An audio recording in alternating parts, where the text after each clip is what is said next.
Assalamualaikum warahmatullahi wabarakatuh. Selamat datang di kelas Manajemen Perpajakan yang akan diampu oleh saya, Dr. Dian Wicaksi Arif Tiara, AK CA CSRS. Mata kuliah Manajemen Perpajakan ini adalah mata kuliah yang mempelajari segala hal yang berkaitan dengan strategi manajemen untuk merencanakan, mengorganisasikan, melakukan aksi, dan mengendalikan berbagai aspek perpajakan dengan cara-cara yang legal sesuai dengan aturan dan undang-undang yang berlaku dalam rangka memperoleh keuntungan berupa penghematan pajak. Selainnya itu adalah mengorganisasikan sistem perpajakan di perusahaan agar terhindar dari potensi terkenai denda atau sanksi pajak. Semoga mata kuliah ini Anda dapat menempuh dengan lancar dan mendapatkan hasil yang terbaik. Materi kita yang pertama pada pertemuan pertama ini adalah manajemen pajak, perlawanan pajak aktif dan pasif, serta fenomena psychotax, gitu ya. Ini akan saya bawakan, gitu ya.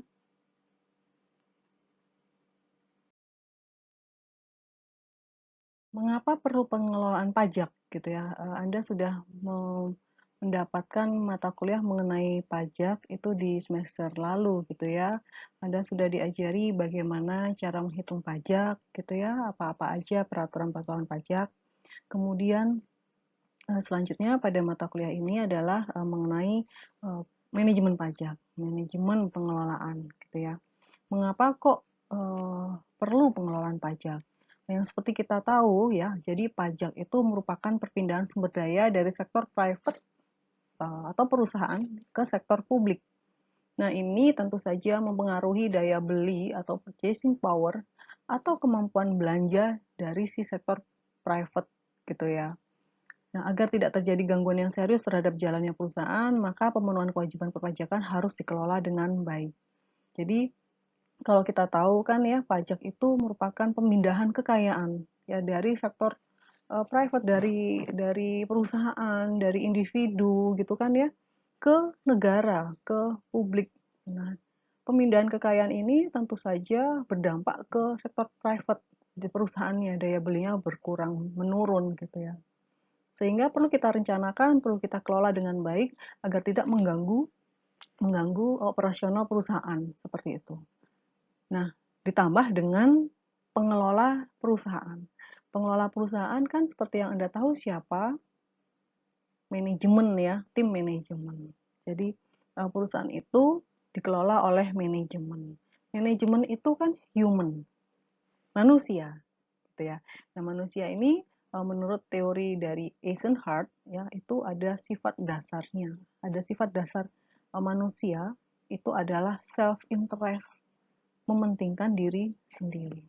Nah, di sini pengelola perusahaan itu adalah manajer, lalu manajer ini memiliki sifat-sifat dasar. Dia tidak akan rela kekayaannya itu diambil ya sebanyak-banyaknya oleh pemerintah dalam bentuk pajak, tidak akan rela. Sehingga manajer ya sampai dengan saat ini manajer itu melakukan upaya pengelolaan pajak. Jadi mata kuliah manajemen pajak ini masih relevan. Kenapa? Karena sampai dengan saat ini pun para manajer di perusahaan itu mengelola pajaknya dengan benar ya, dengan efektif ya. Kalau manajemen itu dengan efektif agar apa? Agar hasilnya optimal gitu. Ya. Optimal di sisi siapa? Tentu saja di sisi taxpayer ya, di sisi wajib pajak gitu ya. Kemudian materi kita pada pagi hari ini adalah ada 7, yaitu yang pertama definisi perlawanan pajak aktif beserta contohnya, definisi perlawanan pajak pasif beserta contohnya, risiko dan pengaruh pajak atas perusahaan, fenomena psikotek, definisi manajemen pajak, faktor-faktor penyebab manajemen melakukan manajemen pajak, dan aspek legalitas manajemen pajak ditinjau dari Undang-Undang KUP. Perlawanan pajak, ya, perlawanan pajak ini definisinya adalah hambatan-hambatan yang terjadi dalam pemungutan pajak sehingga mengakibatkan berkurangnya penerimaan kas negara. Jadi semua hal yang menyebabkan penerimaan pajak ya, penerimaan pungutan pajak di kas negara itu terhambat, itu adalah perlawanan pajak.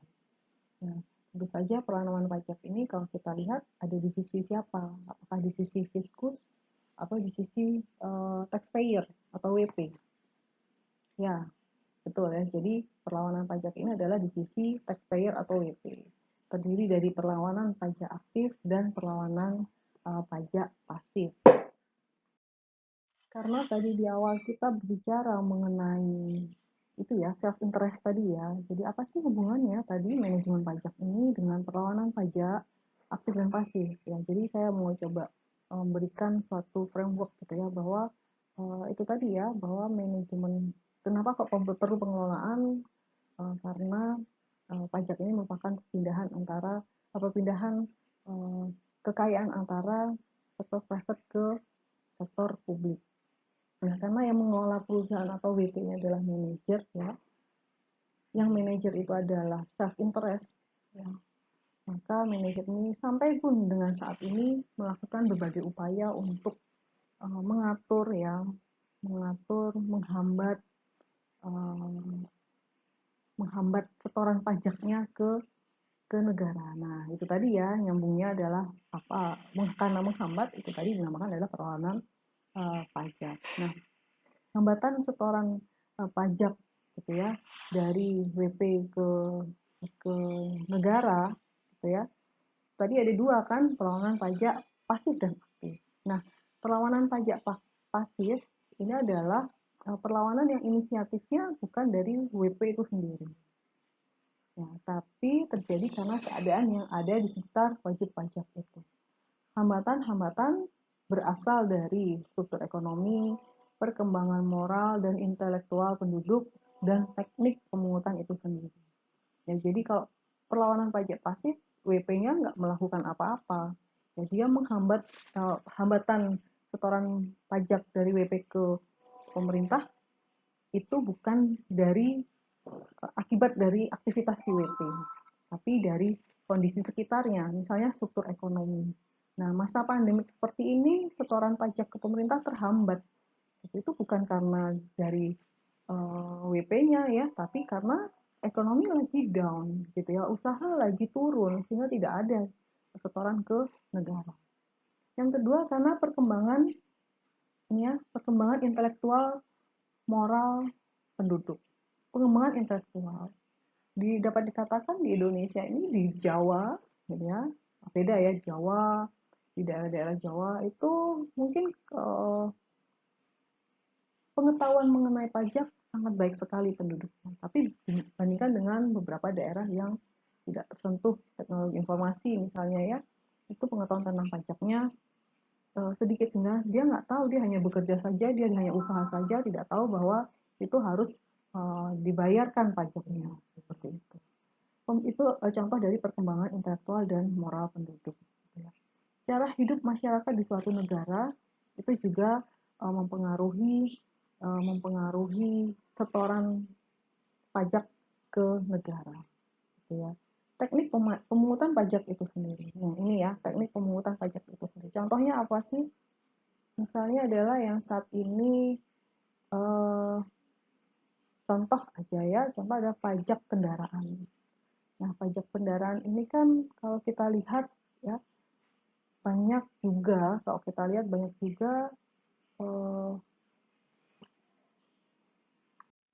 pajak saya lanjutkan ya, pajak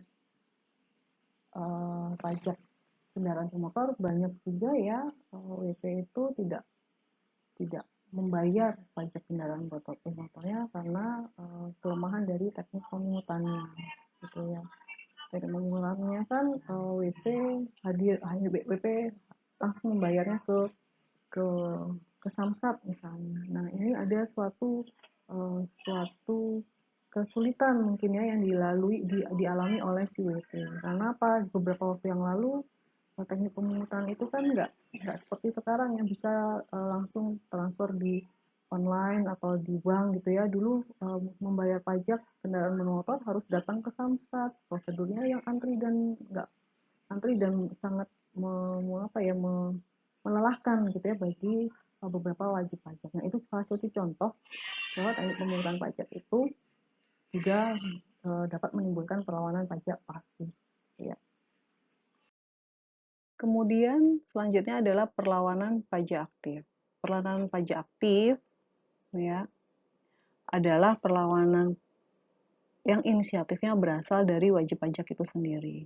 Hal ini merupakan usaha dan perbuatan yang secara langsung ditujukan terhadap fiskus dan bertujuan untuk menghindari pajak atau mengurangi kewajiban pajak yang seharusnya dibayar.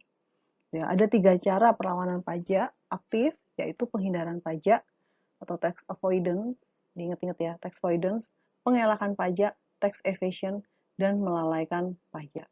Apa perbedaan 3 ini? Akan saya jelaskan sebagai berikut. Yang pertama adalah tax avoidance. Tax avoidance ini ya, penghindaran pajak terjadi. Tax avoidance adalah penghindaran pajak ya. Tax avoidance adalah penghindaran pajak terjadi sebelum SKP keluar, surat ketetapan pajak keluar. Dalam penghindaran pajak ini, wajib pajak tidak secara jelas melanggar undang-undang, sekalipun kadang-kadang dengan jelas menafsirkan undang-undang yang tidak sesuai dengan maksud dan tujuan pembuat undang-undang. Gitu ya. Ini adalah tax avoidance. Pengertiannya apa sebenarnya tax avoidance? Tax avoidance itu kalau di dalam bahasa Indonesia adalah penghindaran pajak gitu ya. Tax avoidance adalah aktivitas untuk meminimalkan beban pajak dengan memanfaatkan celah aturan pajak atau loopholes-nya di aturan pajak. Kenapa kok ada loopholes? Ya, memang ya di dalam undang-undang pajak itu masih ada beberapa celah yang bisa diisi yang menimbulkan penafsiran ganda, ya, yang bisa diisi sehingga WP itu bisa memanfaatkan untuk meminimalkan beban pajak yang terjadi seperti itu. Kemudian penghindaran pajak ya, penghindaran pajak ini kalau kita melihatnya ya, penghindaran pajak ini dilakukan dengan legal ya. Dia tidak bertentangan dengan undang-undang pajak yang berlaku. Nah, penghindaran pajak atau tax avoidance ini adalah upaya untuk ya meminimalkan beban pajak dengan cara-cara yang legal. Dengan cara apa? Yang pertama, menahan diri. Maksudnya apa menahan diri? Ya, saya tidak mau kena PPN barang mewah, maka saya tidak menahan diri untuk tidak mengkonsumsi barang mewah. Seperti itu. Saya pindah lokasi. Maksudnya apa pindah lokasi? Ya, kalau saya punya rumah di Jakarta, Jakarta Pusat, misalnya ya, saya akan kena pajak PBB ya, pajak bumi dan bangunan itu per meternya sampai 5 juta per meter persegi. Maka saya nggak mau kena pajak, saya menghindari pajak PBB yang tinggi, saya akan pindah rumah saja, saya pindah di agak daerah pinggiran, seperti itu. Atau yang ketiga, penghindaran pajak secara yuridis nih, secara yuridis. Maksudnya apa? Ini menggunakan undang-undang atau hukum yang berlaku. Ini tadi ya memanfaatkan celah dari aturan pajak. Ya. Maksudnya apa? Ya, misalnya ini nanti yang akan kalian pelajari lebih lanjut di manajemen pajak ya. Contoh untuk yang secara yuridis adalah tin capitalization. Tin capitalization itu adalah modal perusahaan itu yang rendah, yang tin. Maksudnya adalah apa? Uh, untuk memaksimalkan beban yang dapat mengurangi laba pajak, maka perusahaan itu betul-betul memilih dia struktur modalnya dari hutang atau pinjaman saja. Kalau hutang atau pinjaman kan ada beban yang timbul ya. Beban yang timbul dari pinjaman itu adalah beban bunga. Nah, dibandingkan dia harus mengeluarkan modal sendiri atau modal saham misalnya seperti itu. Sehingga di aturan pajak nggak ada ketentuan bahwa perusahaan itu diwajibkan untuk memiliki komposisi antara hutang dan modal itu sekian persen itu tidak ada. Itu tidak disebutkan di situ. Ada untuk komposisi berapa modal dasar perusahaan itu adanya di Undang-Undang PT gitu ya. Di Undang-Undang PT minimal kan kalau perseroan terbuka itu 50 juta. Nah, itu ada di situ, tapi di dalam pajak nggak diatur, sehingga perusahaan meninggikan komposisi hutang ya untuk pendanaan perusahaan. Seperti itu. Nah, dengan harapan biaya pinjamannya itu lebih tinggi, ya bisa lebih tinggi sehingga mampu mengurangi laba kena pajak. Itu contoh penghindaran pajak secara yuridis dengan memanfaatkan loophole. Ya, selanjutnya adalah tax evasion ya. Tax evasion. Tax evasion itu tadi perlawanan aktif yang kedua. Tax evasion ini pengelakan pajak ya, bahasa Indonesianya adalah pengelakan pajak. Tax evasion ini adalah pengelakan pajak. Tax evasion ini merupakan bentuk perlawanan aktif WP atau tindakan ilegal yang memperkecil ataupun meloloskan diri untuk tidak membayar pajak sesuai dengan besarnya pajak yang harus dibayarkan. Ya, di tax evasion ya, salah satu upaya adalah sengaja melakukan pelanggaran terhadap ketentuan peraturan perundang-undangan perpajakan yang berlaku. Contohnya apalagi tidak melakukan pengisian SPT tepat waktu. Ini adalah tax evasion. Yang ketiga adalah tidak dapat memenuhi pelaporan penghasilan dan pengurangannya secara lengkap dan benar. Ya, jadi di dalam pengisiannya dia ngisi SPT-nya tidak tepat waktu, di dalam pelaporannya juga dia tidak benar melaporkannya, gitu ya. Melaporkan penghasilannya itu tidak seluruhnya dilaporkan. Terus pengurang penghasilan ya, beban-beban yang bisa dikurangkan itu juga tidak dilaporkan dengan benar, ya. Selanjutnya tidak dapat memenuhi pembayaran pajak tepat pada waktunya. Dia nggak tepat waktu membayar pajak. Itu adalah tax evasion. Tidak dapat memenuhi kewajiban pemeliharaan pembukuan. Dia adalah WP yang wajib untuk melakukan pembukuan tapi tidak dilakukan. Tidak dapat memenuhi kewajiban menyetorkan pajak penghasilan para karyawan yang dipotong dan pajak lain yang telah dipungut. Nah, ini juga salah satu bentuk dari tax evasion.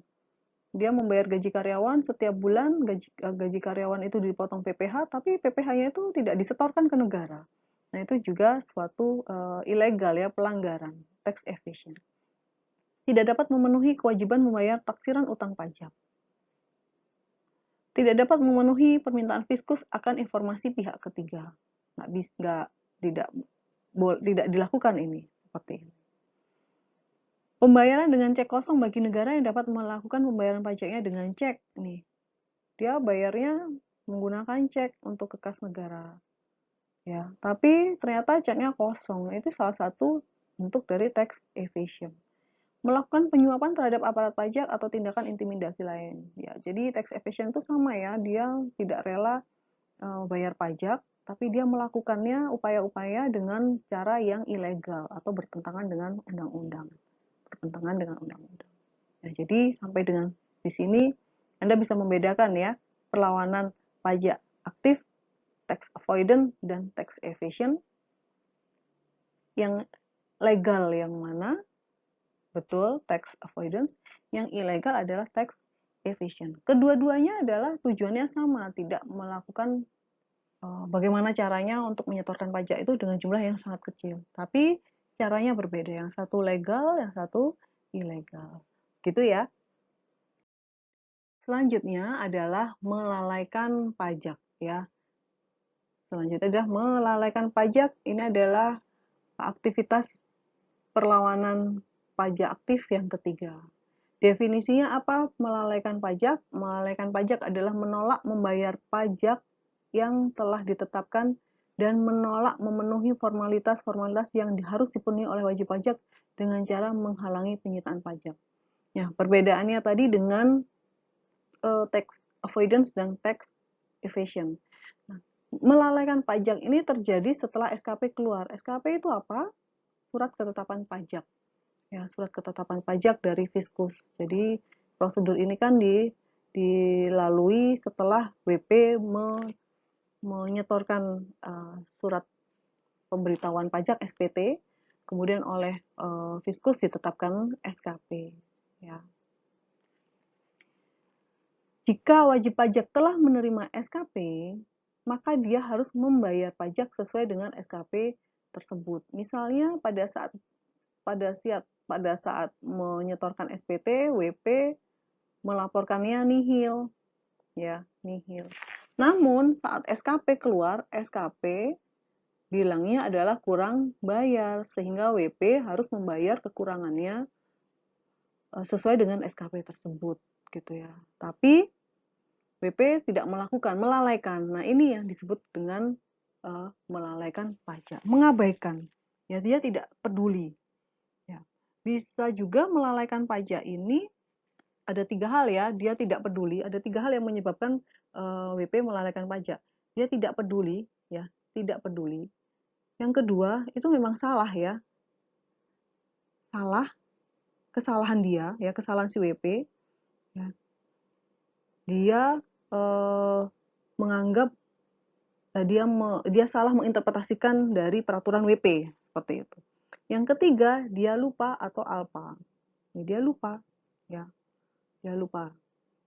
Ini 3 hal yang menyebabkan melalaikan pajak. Nah, jika wajib pajak tidak melakukannya, ya, tidak melakukan pembayaran sesuai dengan SKP tersebut, kekurangan sesuai SKP, maka Fiskus akan mengirimkan surat teguran. Jika belum bayar juga, maka terbitlah surat paksa. Jika masih lalai juga, ya, itu konsekuensinya. Maka menerbitkan surat sita. Ya.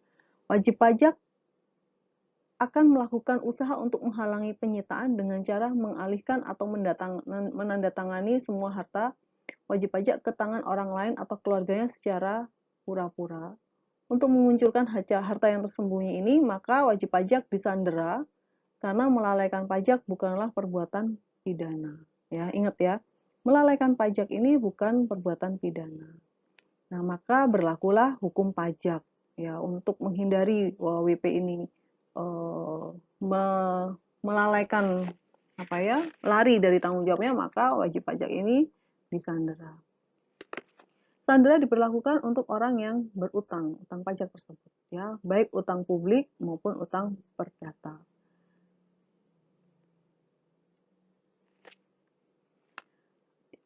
Untuk diketahui saja, ada edaran dari Mahkamah Agung bahwa utang perdata, ya, orang yang berutang itu tidak disandera karena posisi orang yang berutang tersebut lebih lemah. Untuk utang pajak, posisinya di mana? Utang pajak ini adalah utang publik, sehingga jika BP tidak membayar utang pajaknya, maka dia tentu saja akan disandera. Itu ya, itu keterkaitan antara bagaimana definisi melalaikan pajak dan contoh penerapannya di dalam kasus yang terjadi di dalam perpajakan, ya, terkait dengan apabila WP tersebut lalai atau tidak mau memenuhi kewajiban SKP-nya. Prosedur apa saja lanjutannya yang harus dihadapi ketika dia lalai? Ini sudah dijelaskan di sini. Kemudian saya kenalkan di sini apa yang namanya tax planning. Ini term baru, tax planning. Tax planning, apa tax planning?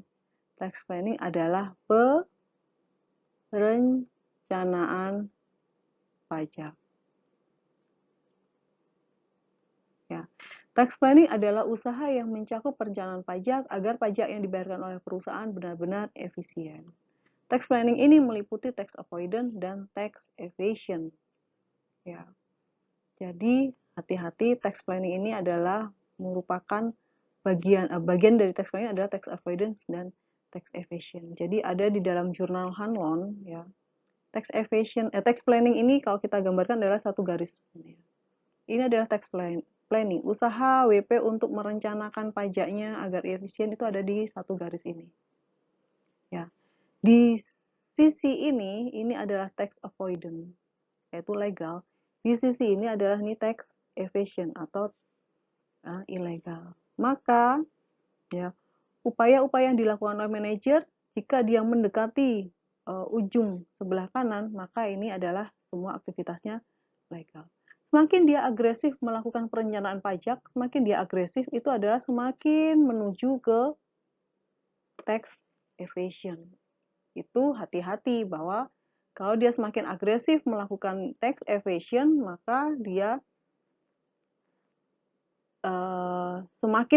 apabila dia semakin agresif dan mendekati ujung tax evasion, maka di sini adalah aktivitas yang ilegal. Gitu ya. Jadi hati-hati dalam perencanaan pajak, itu ukurannya sama ya. Agresivitas pajak itu ukurannya sama kalau kita baca risetnya. Tapi yang membedakan adalah besaran angkanya, besaran angkanya. Makin agresif tax avoidance ya, maka dia angkanya makin besar. Ya. Makin agresif tax avoidance bisa mengarahkan kepada upaya tax evasion, hati-hati gitu ya, seperti itu. Jadi apabila semakin agresif tax avoidance, bisa jadi dia justru menuju ke arah tax evasion, menjadi sesuatu upaya yang ilegal. Gitu ya, semoga dapat dipahami. Ya. Selanjutnya saya akan menjelaskan mengenai resiko dan pengaruh pajak atas perusahaan. Yang pertama adalah resiko. Ya, resiko perusahaan. Perusahaan ini kan dia berdiri ya. Perusahaan ini berdiri, perusahaan menginvestasikan dananya ya, para pemegang saham menginvestasikan dananya, itu tentu saja kalau ada investasi tentu gabungannya ada resiko. Apa sih resiko perusahaan? Resiko perusahaan itu kalau saya singkat ya, itu ada 6 resiko perusahaan. Yaitu resiko yang ditimbulkan dari penghasilan. Ya, resiko yang berhubungan dengan penghasilan. Maksudnya apa? Ya, ketidakpastian harga output dan biaya input. Penghasilan ya, penghasilan. Ya, perusahaan menghadapi resiko dia tidak memiliki penghasilan seperti itu. Atau tidak ada ketidakpastian antara harga keluaran dan biaya input.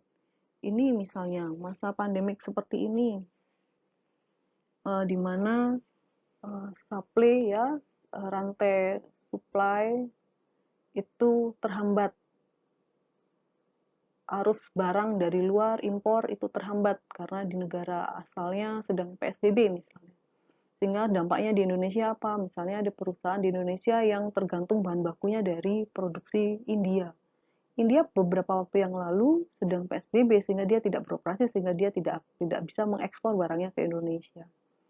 Nah, ini membawa pengaruh ke perusahaan, yaitu risiko penghasilannya tadi. Dia biaya inputnya tentu akan tinggi, langka bahan bakunya, gitu ya, sehingga akan mempengaruhi penghasilan dia. Itu namanya risiko penghasilan, risiko yang dihadapi perusahaan dalam hal penghasilan mereka. Kemudian resiko modal. Resiko modal adalah ketidakpastian ekonomi atas biaya depresiasi karena mesinnya usang atau tidak up to date. Ini juga dihadapi oleh perusahaan, gitu ya. Perusahaan menghadapi yang namanya resiko modal. Ya, 10 tahun yang lalu dia menginvestasikan jumlah yang sangat besar untuk mesin. Nah, mesin ini punya umur manfaat. Nah, sehingga jika kalau diperkirakan 20 tahun lagi mesin itu nilai manfaatnya nol, maka 20 tahun lagi dia harus mampu membeli lagi mesin baru. Nah, kemudian kondisi pada saat dia membeli mesin baru itu sangat syarat sekali banyak ketidakpastian ya, inflasi misalnya. Ya, ternyata biaya depresiasinya tidak cukup besar untuk mengcover pembelian mesin yang baru. Seperti itu ya. Kemudian yang ketiga adalah resiko keuangan. Ya, resiko keuangan ya berhubungan dengan finansial. Ketidakpastian biaya bunga. Nah, ini ya. Ini salah satu resiko yang dihadapi oleh perusahaan. Resiko selanjutnya adalah resiko inflasi. Ketidakpastian tingkat inflasi. Ini juga menimbulkan ketidakpastian di dalam perusahaan. Yang kelima adalah resiko atas keputusan yang tidak dapat diubah. Perusahaan sudah memutuskan untuk ekspansi misalnya, membuka cabang-cabang baru. Ya, udah udah dibuka cabangnya, sudah diinvestasikan gedung-gedungnya, mall misalnya ya, mall-mall di berbagai bidang, di berbagai wilayah, tapi ternyata kondisi pandemik, sehingga putusan itu sudah tidak dapat diubah lagi kan. Jadi ini merupakan resiko juga yang dihadapi oleh perusahaan. Sudah terwujud keputusan tersebut, sehingga tidak dapat dikoreksi. Resiko politik ketidakpastian kebijakan dari pemerintah. Ya. Ketidakpastian kebijakan dari pemerintah. Pemerintah berubah-ubah seperti itu. Ya. Tahun ini ada fasilitas pajak, tahun depan mungkin tidak ada fasilitas pajak, tahun depan mungkin pajaknya naik rate-nya dan lain-lain seperti itu. Itu adalah menimbulkan itu adalah resiko-resiko yang dihadapi oleh perusahaan.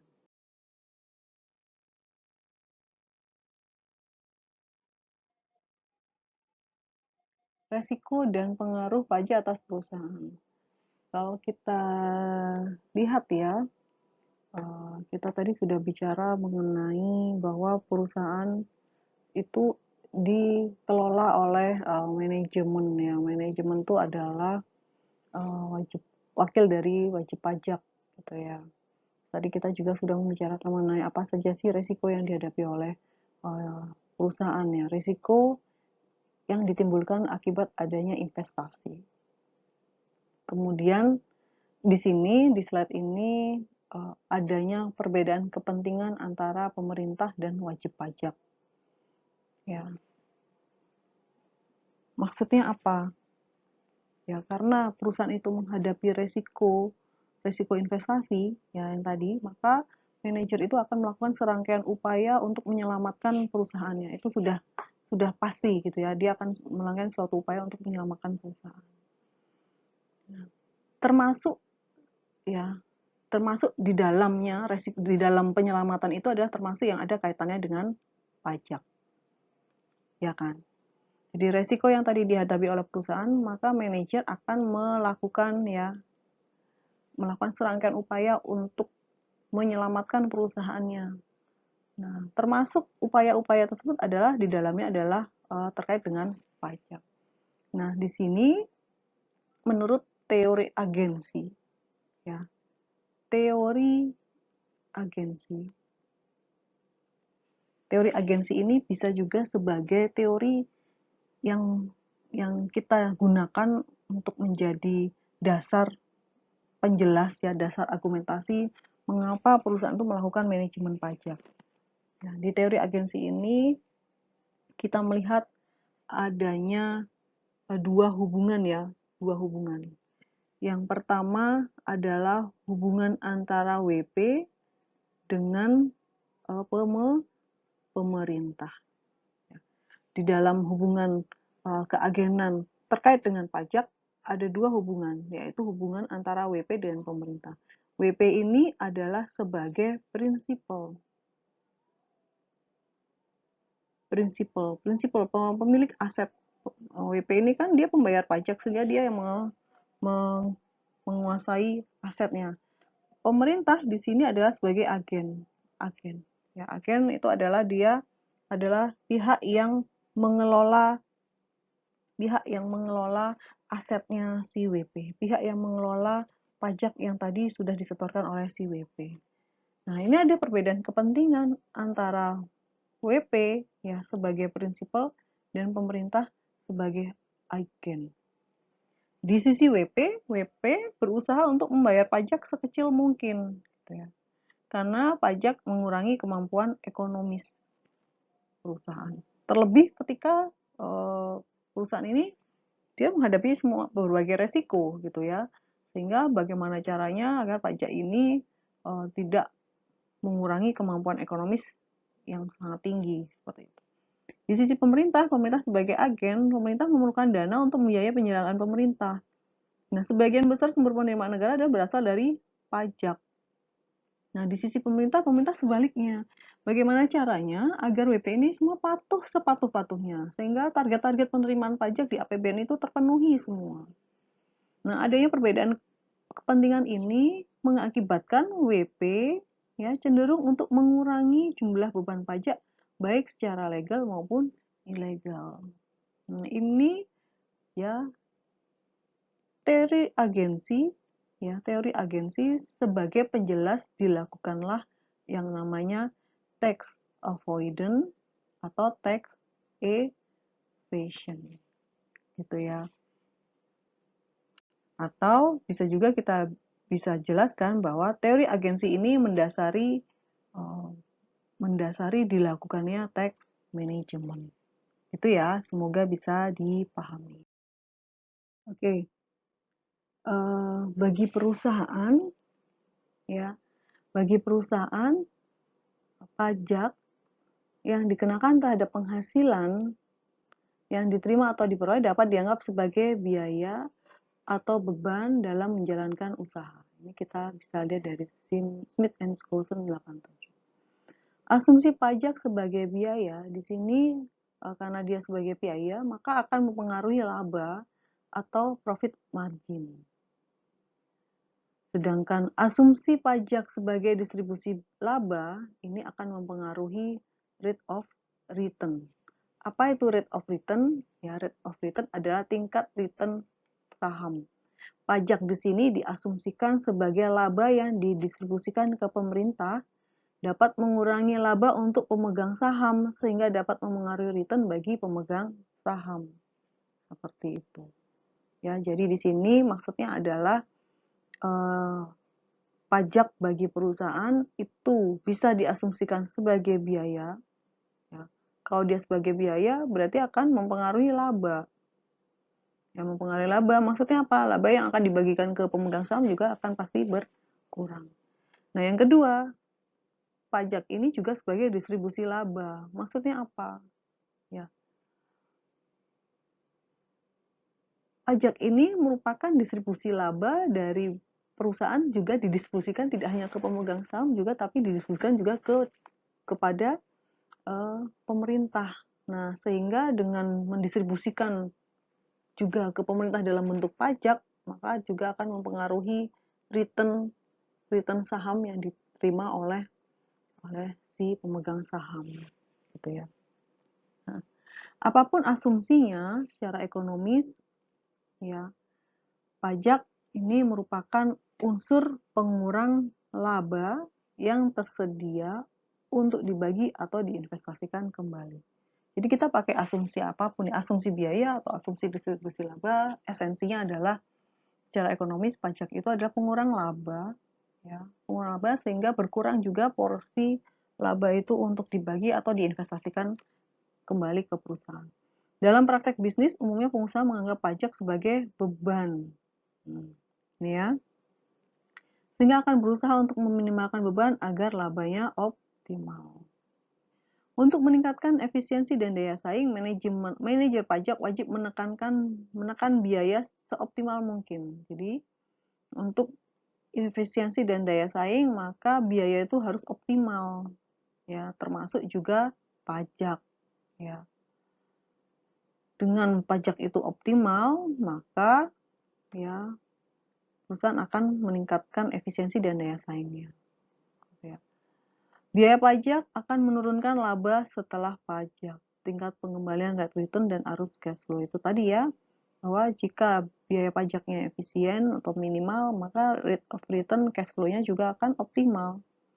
Nah, pengelolaan kewajiban pajak sering diasosiasikan dengan elemen dalam manajemen suatu perusahaan, sehingga disebut apa yang namanya tax management, gitu ya. Perlu suatu pengelolaan, ya, pajak itu selalu perlu suatu pengelolaan agar apa? Agar efisien dan meningkatkan daya saing. Ya, kalau tadi sudah secara brief ya saya jelaskan bagaimana pengaruh pajak terhadap perusahaan. Di slide-slide selanjutnya ini secara rinci kalau Anda ingin mengetahui lagi ya bagaimana pengaruhnya terhadap perusahaan.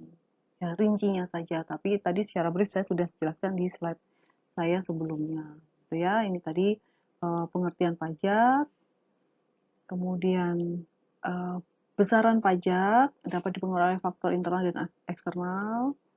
Ya, pajak ini bisa berupa pajak langsung dan tidak langsung. Masih ingatkah apa itu pajak langsung dan tidak langsung? Pajak langsung adalah pajak yang langsung dibayarkan oleh si WP gitu ya. Pajak tidak langsung ini pajak yang bisa dialihkan ke pihak lain, seperti itu kan. Nah, ini tadi juga sudah saya jelaskan bagaimana kedudukan pajak terhadap perusahaan. Pajak itu bisa sebagai biaya dan juga bisa sebagai distribusi laba. Jadi jangan bingung, slide-slide selanjutnya ini adalah merupakan penjelasan dari perincian dari slide saya yang sudah saya jelaskan tadi ya, seperti itu. Nah, penjabaran yang kedua tadi ya, karena secara ekonomis pajak itu merupakan pengurang laba, ya, maka perusahaan akan selalu berusaha untuk meminimalkan beban pajak tersebut untuk mengoptimalkan laba. Itu ya, itu inti dari manajemen pajak. Dalam rangka meningkatkan efisiensi dan daya saing, maka manajer wajib menekankan biaya seoptimal mungkin. Gitu ya, seperti itu. Kemudian pengaruh pajak terhadap perusahaan. Yang ketiga ini penjabaran yang ketiga ya. Pengelolaan kewajiban pajak sering diasosiasikan dengan elemen dalam manajemen, yaitu manajemen pajak. Ini tadi sudah sebenarnya ya, ini hanya penjabaran saja jika Anda ingin membaca lebih lanjut. Manajemen pajak merupakan bagian dari manajemen keuangan. Ya, manajemen keuangan adalah segala aktivitas yang berhubungan dengan perolehan, pendanaan, dan pengelolaan aset dengan beberapa tujuan yang menyeluruh. Ya, jadi kalau kita membahas kemarin mungkin kalian mengambil mata kuliah manajemen keuangan, maka secara tidak langsung juga akan membahas mengenai pajak. Untuk memutuskan suatu investasi, untuk memutuskan suatu dividen ini dibagi atau tidak, maka kita akan selalu mempertimbangkan unsur pajak di situ. Ya. Tujuan manajemen pajak harus sejalan dengan tujuan manajemen keuangan, yaitu memperoleh likuiditas dan laba yang memadai. Itu memang tujuan dari manajemen pajak. Menghemat cash flow, ya. Menghemat cash flow, ini kan sama dengan tujuannya dari manajemen keuangan. Jadi pajak perlu diturunkan untuk apa? Untuk menghemat cash flow-nya perusahaan. Pajak perlu diturunkan untuk apa? Agar laba yang dibagikan ke pemegang saham bisa maksimal. Seperti itu. Ya, itu sebagai gambaran bagaimana manajemen pajak. Nah, yang keempat, pengaruh pajak terhadap perusahaan. Ya, jadi ini penjabaran lagi ya. Pada dasarnya ada dua hal yang perlu dilakukan perusahaan berhubungan dengan pajak. Yang pertama adalah mendaftarkan diri mendapatkan NPWP. Ya, semua kewajiban-kewajibannya mendaftarkan diri, ya, setelah daftar melaksanakan pembukuan, ya, membayar pajak, menyampaikan SPT masa dan tahunan sesuai dengan jenis pajak yang berlaku. Yang kedua adalah dapat merencanakan pajaknya dengan bagaimana dengan memperhitungkan pengaruh pengambilan keputusan tertentu terhadap kewajiban pajaknya. Misalnya ada keputusan untuk melakukan investasi. Ini adalah dua langkah yang terkait pajak yang harus dilakukan oleh perusahaan. Kemudian saya ingin beralih ya membahas mengenai psikotax. Psikotax. Apa ini psikotax? Keren ya namanya. Psikotax. Fenomena bahwa pajak telah mempengaruhi psikologi masyarakat itu adalah psikotax. Pernahkah kalian ketika kalian mengendarai motor atau mengendarai mobil, ya, mengendarai motor atau mengendarai mobil. Awalnya dari rumah sampai ya seperti biasa normal.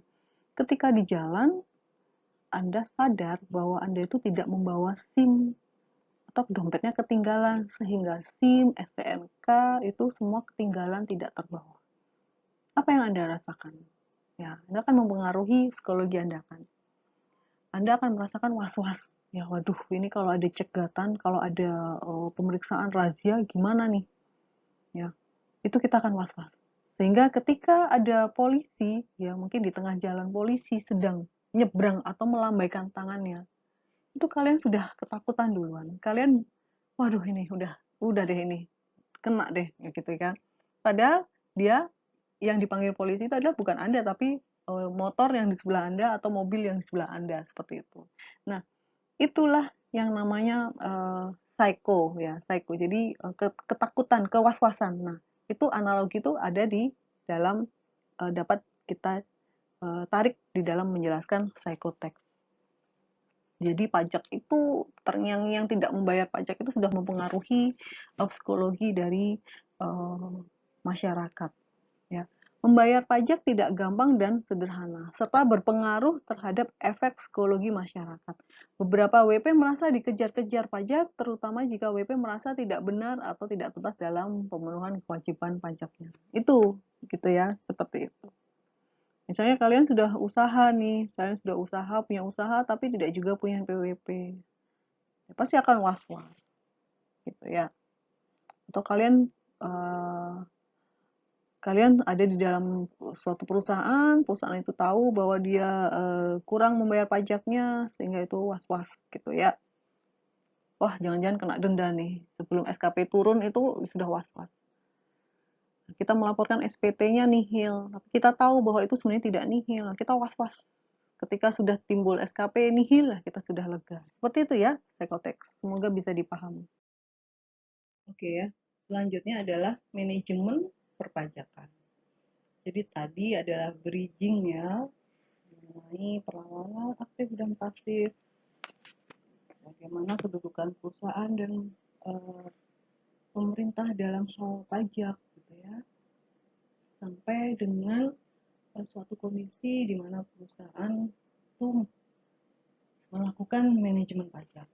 Nah, apa sih sebenarnya pengertian dari manajemen perpajakan? Manajemen pajak adalah sarana untuk memenuhi kewajiban perpajakan dengan benar, tetapi jumlah pajak yang dibayar dapat ditekan serendah mungkin untuk memperoleh laba dan likuiditas yang diharapkan. Ini ya, ini adalah pengertian yang harus kalian betul-betul pahami. Gitu ya. Manajemen pajak adalah sarana untuk memenuhi kewajiban pajak dengan benar. Jadi sudah harus sesuai dengan undang-undang, kewajiban pajaknya dilakukan dengan betul-betul. Tetapi ya, tujuannya adalah jumlah pajak yang dibayar dapat ditekan serendah-rendahnya ya, untuk hasilnya agar dapat memperoleh laba dan likuiditas yang diharapkan oleh perusahaan. Manajemen perpajakan adalah usaha menyeluruh yang dilakukan oleh tax manager dalam suatu perusahaan atau organisasi agar hal-hal yang berhubungan dengan perpajakan dari perusahaan dapat dikelola dengan baik, efisien, ekonomis, sehingga memberikan kontribusi maksimum bagi perusahaan. Ini adalah definisi manajemen perpajakan. Itu ya. Jadi ada dua terminologi yang harus kalian bisa pahami, manajemen pajak dan manajemen perpajakan. Manajemen perpajakan adalah usaha menyeluruh yang dilakukan oleh tax manager dalam suatu perusahaan atau organisasi agar hal-hal yang berhubungan dengan perpajakan dari perusahaan tersebut dapat dikelola dengan baik, efisien, ekonomis, sehingga dapat memberikan kontribusi maksimum bagi perusahaan. Nah, dengan kata lain, definisi tersebut di atas, ya, manajemen pajak adalah suatu proses perencanaan, pengorganisasian, pengarahan, pengontrolan sumber daya untuk melakukan pembayaran pajak terhutang secara efektif dan efisien. Jadi keyword selanjutnya adalah efektif dan efisien. Efektif berarti tujuan penghematan pajak dapat dicapai sesuai dengan perencanaan pajak yang telah dibuat dan ditetapkan. Efisien berarti bahwa tugas yang ada dilakukan dengan benar, terorganisir, dan sesuai dengan perencanaan yang telah diputuskan. Itu ya, keyword dari manajemen pajak. Proses perencanaan, pengorganisasian, pengarahan, pengontrolan sumber daya untuk melakukan pembayaran pajak secara efektif dan efisien. Ini semoga dapat dipahami dengan baik oleh kalian. Nah, dengan demikian, selanjutnya adalah fungsi-fungsi dalam manajemen pajak. Fungsinya adalah fungsi POAC ya, planning, organizing, actuating, dan controlling. Perencanaan, pengaturan, pelaksanaan, dan pengendalian. Perencanaannya apa saja? Mempersiapkan dokumen-dokumen yang diperlukan. Menetapkan strategi-strategi perencanaan pajak. Mengembangkan rencana untuk mengkoordinasikan kegiatan-kegiatan. Nah, ini perencanaan yang baik, gitu ya. Mempersiapkan strateginya apa, dokumen-dokumen direncanakan dengan baik. Pengaturan atau organizing, yaitu mendesain struktur organisasi, mengelola sumber daya manusia, mengelola kelompok atau tim. Struktur organisasi di dalam suatu perusahaan yang terkait dengan pelaporan pajak, pemenuhan kewajiban perpajakan. Mengelola sumber daya manusia dengan baik, gitu ya. Mengelola kelompok atau tim khususnya di dalam bagian pajak gitu ya, di dalam perusahaan dengan baik. Pelaksanaan atau activity, mengumpulkan dokumen atau transaksi. Ya, dokumen atau transaksi yang yang perusahaan harus pikirkan pajaknya bagaimana gitu ya. Membuat rekapitulasi penghitungan pajak, membuat ID billing, melakukan pembayaran pajak, menyusun SPT massa, melaporkan SPT massa. Pengendalian, melakukan rekonsiliasi dan ekualisasi antara pencatatan akuntansi dan laporan pajak. Ini adalah salah satu elemen penting di dalam manajemen pajak. Kemudian melakukan review dokumentasi perpajakan serta dokumen perusahaan lainnya yang terkait sebelum dilakukan pemeriksaan. Slide saya ini saya ambil dari konsultan pajak yang ada di dalam RSM. Itu ya. Ini adalah fungsi-fungsi dalam manajemen pajak. Nah, sehingga ada hal-hal yang perlu kita perhatikan dalam manajemen pajak, yaitu perencanaan pajak, ya tentu saja perencanaan pajak, pelaksanaan kewajiban perpajakan, dan pengendalian pajak. Ini adalah 3 hal penting yang kita harus perhatikan di dalam manajemen pajak. Perencanaannya bagaimana, ya, pelaksanaannya, kewajiban perpajakannya bagaimana. Kemudian yang ketiga adalah pengendaliannya, seperti itu ya. Ini akan kita pelajari dalam 1 semester. Ya, selanjutnya adalah penjelasan mengenai apa sih motivasi dan pemicu ya manajer tuh melakukan manajemen pajak. Jadi ada 2 hal yang akan saya bahas selanjutnya di sini adalah motivasi dan drivers memicu ya.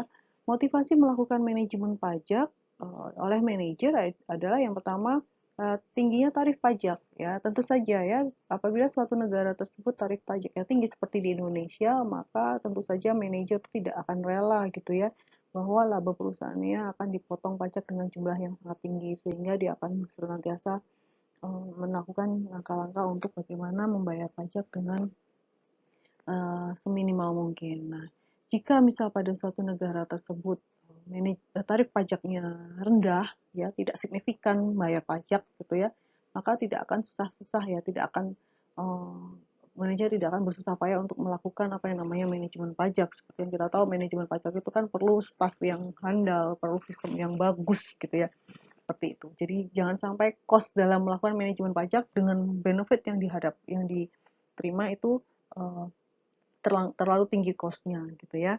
Nah, sehingga high tax rate ini menjadikan salah satu motivasi manajemen perpajakan.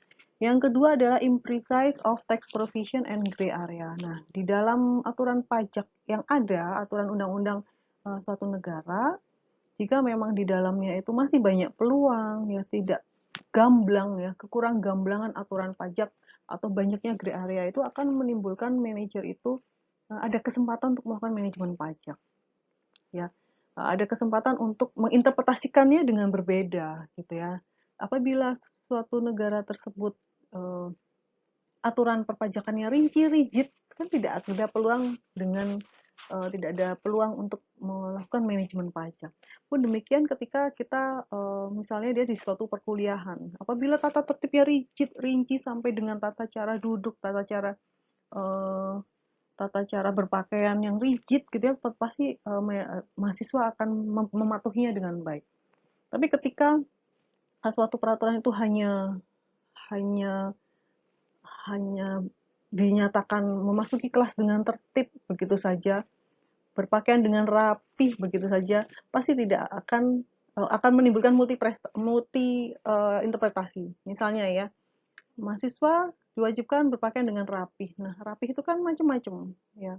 Rapih itu pakai kaos oblong dimasukkan ke dalam celana ya, celana bawahnya itu rapih. Tapi ketika ada satu aturan bilang mahasiswa memasuki kelas dengan menggunakan kemeja berkerah, misalnya tidak berbahan kaos atau harus menggunakan berkerah, pasti meminimalkan ada yang multi interpretasi. Itu juga demikian dengan aturan pajak gitu ya. Apabila aturan pajak itu jelas, rinci, tepat, gamblang, maka kesempatan untuk manajemen pajak itu akan lebih rendah. Kemudian yang ketiga, low negotiation cost. Biaya untuk melakukan negosiasi pemenuhan kewajiban pajak. Jika suatu negara, suatu sistem pajak yang menerapkan biaya negosiasinya tinggi, tidak ada celah untuk negosiasi, ya maka bisa dipastikan tidak akan ada uh, manajemen pajak. Ya, misalnya nih di Indonesia bagaimana? Apakah tinggi atau rendah suatu biaya negosiasinya? Nah, itu akan mempengaruhi bagaimana perusahaan akan melakukan manajemen pajak. Kalau suatu negara itu biaya negosiasinya rendah, misalnya gini ya, tenggat waktu eh, batas waktu penyampaian SPT adalah tanggal 20 di masa pajak selanjutnya misalnya untuk yang SPT masa. Tapi ini perusahaan bisa nego nih misalnya ya ke kantor pajak atau bisa nego ke pemeriksa pajak misalnya. Kalau biayanya itu rendah, maka tentu saja dia akan senantiasa melakukan manajemen perpajakan. Gitu ya. Low negotiation cost ini berkenaan dengan biaya yang timbul yang harus ditanggung oleh perusahaan karena adanya pemenuhan kewajiban pajak gitu ya. Yang selanjutnya adalah low risk of detection. Nah, ini kelemahan dari sistem pemeriksaan atau sistem pajaknya. Jika di dalam suatu negara itu kemungkinan untuk terdeteksi kecurangan pajak, ya, kemungkinan untuk terdeteksinya manajemen pajak yang sangat agresif itu rendah, maka tentu saja ini akan menimbulkan peluang-peluang bagi manajer untuk melakukan manajemen pajak. Low tax penalty, nah ini ya, udah nggak usah tepat waktu untuk melaporkan SPT, dendanya cuma 1 juta misalnya bagi perusahaan yang uh, omsetnya tinggi itu tidak akan berpengaruh penaltinya. Nah itu ya. Jadi kalau suatu sistem pajak, undang-undang pajaknya menetapkan penalti yang tinggi, ya otomatis dia manajemen pajaknya harus dengan betul-betul. Kalau penaltinya rendah, ya udah manajemen pajak nggak usah dikelola dengan baik, maka dia bayar saja gitu ya kalau melanggar. Seperti itu ya, tinggi rendahnya penalti. Moral hazard, nah ini dia. Moral hazard itu adalah moral hazard ini ada kaitannya dengan penyimpangan perilaku, penyimpangan moral gitu ya. Nah ini kaitannya dengan itu tadi ya, sifat-sifat dasar manusia. Manajer tadi adalah manusia di mana dia ingin self interest, sehingga perusahaan tuh harus melakukan manajemen pajak agar apa? Agar bonus, agar labanya tinggi. Kalau labanya tinggi, bonusnya dia tinggi, sehingga itu moral hazard, keinginan untuk mengambil keputusan dengan kepentingannya sendiri, itu yang namanya moral hazard.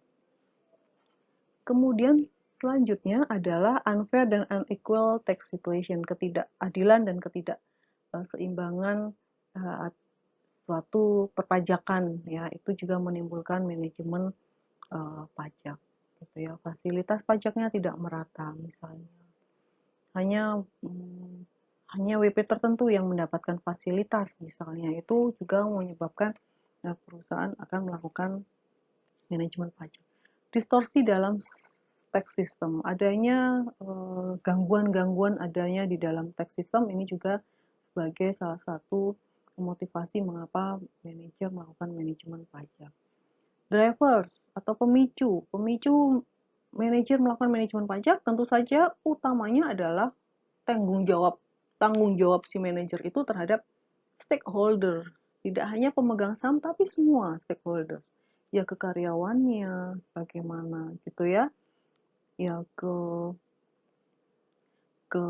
ke negara seperti itu. Sehingga manajemen pajak dipicu dengan adanya keinginan optimal profit of management, high quality product or service to customer, best remuneration for employee, better business reputation for creditor, shorter period of payable settlement to supplier, best dividend to stockholder, full obedience on government obligation including taxpayer. Ini adalah pemicu-pemicu di mana manajer itu dapat melakukan manajemen pajak sehingga pelaksanaan kewajiban pajaknya bisa berlangsung secara efektif dan efisien. Ini ya pemicu-pemicunya. Jadi karena keinginan agar perusahaan itu menyediakan jasa yang bagus kepada konsumennya, menyediakan profit yang optimal, menyelenggarakan remunerasi yang bagus untuk employee-nya gitu ya, reputasi yang bagus ke krediturnya gitu ya, dan lain-lain gitu ya. Semoga dapat dipahami. Selanjutnya adalah legality aspect of tax management. Nah, di awal tadi saya sudah memperkenalkan ke Anda ya, acceptable dan non-acceptable. Jadi tax management itu ada dua hal kan ya, ada dua sisi, yaitu tax avoidance dan tax evasion. Nah, yang membedakan antara tax avoidance dan tax evasion ini adalah acceptable dan non-acceptable. Apakah sesuatu itu, langkah-langkah itu, upaya-upaya itu dapat diterima atau tidak dapat diterima. Nah, ini kalian harus, ini tugas kalian adalah memberikan analisis ya, mana yang acceptable, mana yang non-acceptable, dan legitimate dan illegitimate. Nah, tolong Anda jelaskan ya nanti ini untuk bahan diskusi dalam tax management ya, mana saja yang acceptable, mana saja yang non acceptable, mana saja yang legitimate, mana saja yang illegitimate gitu ya. Kemudian tax management ini bagaimana kedudukannya di dalam undang-undang atau undang-undang pajak gitu ya. Nah, ada di dalam aturan undang-undang ya di dalam KUP, yaitu Undang-Undang Nomor 6 Tahun 83 dan Undang-Undang Nomor 28 Tahun yang diubah dengan Undang-Undang Nomor 28 Tahun 2007. Ini adalah undang-undang mengenai KUP, Ketentuan Umum dan Aturan Perpajakan. Ini membedakan apakah tax management itu tax avoidance dan tax evasion itu ada di dalam pasal-pasal di sini. Gitu ya. Nah, tugas Anda adalah mencari nih pasal-pasal ini, membuatkan resume ya, atau pemahaman bicara soal apa sih pasal-pasal ini dan kaitan dengan tax management itu apa. Itu tugas yang harus Anda submit ya di e-learning 4.0. Nah, ini Anda cari ya aturan-aturan yang tadi di KUP tadi yang menjadi aturan dasar hukum tax management ya, mana yang legal, mana yang illegal. Coba cari Anda aturan dalam slide tersebut, buatkan ringkasannya setiap pasal tersebut mengenai apa dan kaitan dengan tax manajemennya bagaimana, gitu ya. Kemudian karena materinya pertemuan-pertemuan ini sudah berakhir, saya ingin mengetahui pendapat dan opini Anda ya secara individu. Berikan pendapatmu apakah setiap WP perlu melakukan perlawanan aktif. Ya, apakah perlu dan mengapa? Disebutkan mengapa. Mengapa perlu melakukan perlawanan aktif? Ya, ini individu dijelaskan lalu di-submit di dalam e-learning 4.0. Oke, jadi sesi di ruang belajar 3 ya, asinkronus ya, luar belajar 3 asinkronus secara mandiri. Anda sudah selesai, Anda sudah mendengarkan dan mempelajari, menyimak PPT saya. Selanjutnya kita beralih ke ruang sinkronus, yaitu ruang interaktif. Ya, nanti bisa berpindah ke akun Google Meet.